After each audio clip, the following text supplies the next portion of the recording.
So that brings us to step 4, condition dehumidify the crawl space air. So now that we've fixed the groundwater seepage, isolated the home from the earth, and sealed all outside air leaks, we now want to dehumidify and condition the environment with a Sand-Dry Sedona. So, when loading the Sand-Dry, you want to make sure that it always stays upright. You'll see right here that we have a tip and tell. This basically lets you know that the unit's been shipped to you without being bounced around. We want to make sure that the unit always stays upright.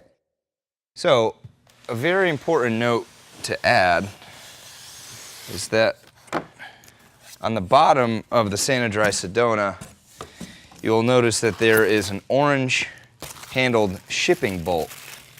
Okay, so we just want to show you where the location of this is. Now, when you're taking the shipping bolt out, we don't want you to flip this unit over. Basically, you're just going to want to simply just angle it up.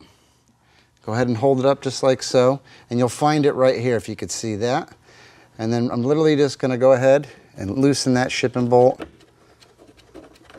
I like to do this first thing so I don't forget about it.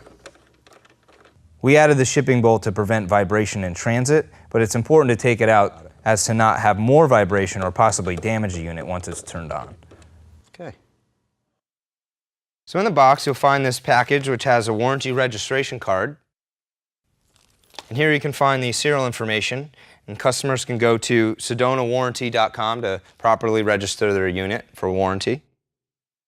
The Sand-Dry Sedona also has a gravity drain hose which must be pitched towards the sump liner in order to make sure that water drains properly. When setting the location of the Sand-Dry, be sure to pick a level, suitable area for placement. So let's talk a little bit more in depth about how to connect the gravity drain hose.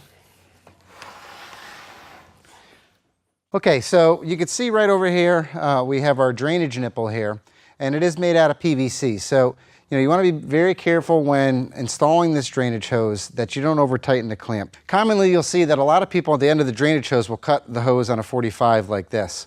Although it works 99% of the time, that 1% of the time where that hose ends up on a 45-degree angle could actually make this unit not drain properly. So what we found is one of the best things to do is actually just cut a V-notch in. That way it doesn't matter which way this hose goes. If it literally ran on its belly there, it's always going to end up draining that water out. So one of the nice fittings that we came out with is, you can see this Sand-Dry 90. So I'm going to go ahead and get our drainage pipe connected here.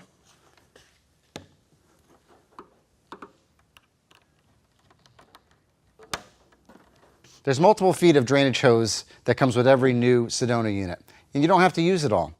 So you can see in the front here, basically, if we can imagine that our sump location was right here, I want to make sure that, one, I'm not pinching the hose at the nipple where it's going to be bent like this. This tubing has a memory, and if it does get kinked like that, it's going to tend to want to kink like that again. So you can see here we have our new Sand-Dry Sedona 90, which is great for putting it into the sump lid.